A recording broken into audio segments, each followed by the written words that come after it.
Assalamualaikum warahmatullahi wabarakatuh. Halo guys, kenalin, saya Miss Rahmatinah dengan NIM 2410201106 dari Fakultas Tarbiyah Ilmu Keguruan, Prodi Pendidikan Agama Islam kelas E.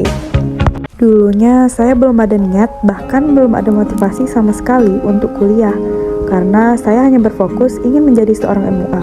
Tapi beriring jalannya waktu, saya terus berpikir betapa pentingnya menginjak dunia pendidikan sebelum memulai suatu bisnis. Tapi di sini saya bukan mau curhat tentang itu. Saya di sini akan memaparkan mengenai motivasi.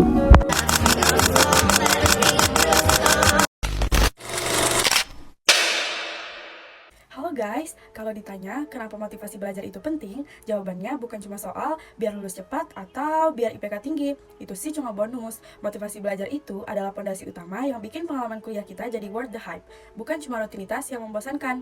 Jujur ya, motivasi belajar itu bukan sekedar bumbu penyedap di masa kuliah, tapi DNA-nya seorang mahasiswa. Ini dia breakdown oleh aku kenapa motivasi itu krusial. Yang pertama, ngegas di tengah badai tugas. Kuliah itu ibarat roller coaster tanpa sabuk pengaman. Ada saatnya kita ketemu dosen yang killer, tugas yang deadline-nya mepet banget, atau materi yang bikin kepala berasap. Tanpa motivasi, kita pasti cuma tiduran sambil scrolling TikTok. Dengan motivasi, kita bisa bilang, oke, tugas ini challenge aku, let's go.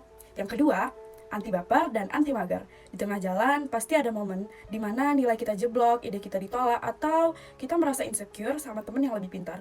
Gagal itu cuma simulasi. Motivasi membuat kita debuk kesalahan itu dan bilang, next time I'll be better.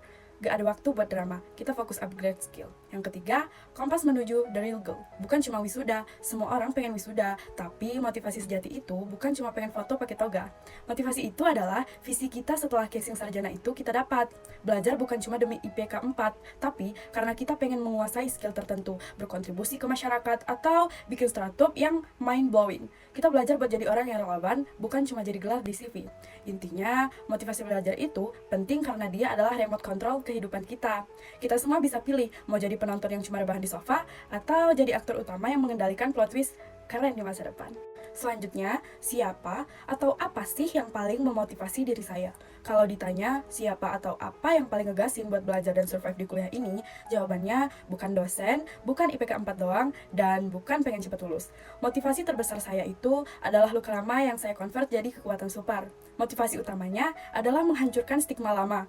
Jujur aja, background saya sebagai anak broken home itu bukan hal yang gampang buat dibawa kemana-mana. Di luar sana, banyak stigma yang nempel. Anak broken home pasti nakal, pasti minder, pasti masa depannya nggak jelas. Motivasi saya yang paling pure adalah membuktikan bahwa stigma itu omong kosong. Kenapa saya ngegas? Saya nggak mau jadi statistik dari kegagalan. Saya pengen hasil belajar saya, prestasi saya, dan impact positif yang saya buat itu jadi tamparan halus buat semua orang, termasuk diri saya yang dulu sempat down. Yang mikir kalau broken home itu adalah akhir dari segalanya. Yang kedua, menjadi the pioneer, pencipta vibe baru. Apa yang mendorong saya? Saya pengen jadi pencipta vibe baru. Maksudnya, saya belajar keras, nggak cuma buat diri sendiri, tapi buat fondasi yang akan saya bangun nantinya.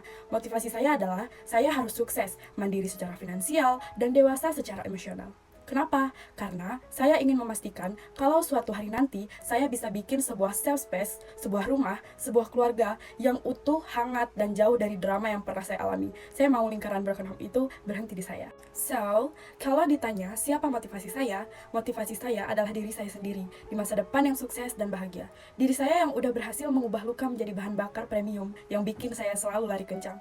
Buat kalian yang punya backstory sama, ingat, kita bukan korban, kita adalah survivor yang lagi siap-siap jadi kreator hidup yang paling keren. Kalau kuliah lagi susah, saya punya strategi inti yang bikin saya tetap ngegas, apalagi dengan backstory saya sebagai anak broken home. Pertama, ubah emosi jadi feel. Intinya, saya nggak mau background broken home jadi alasan buat gagal. Setiap kali saya down karena tugas, saya ingat kenapa saya harus sukses, buat menghentikan siklus toksik dan bikin safe space sendiri.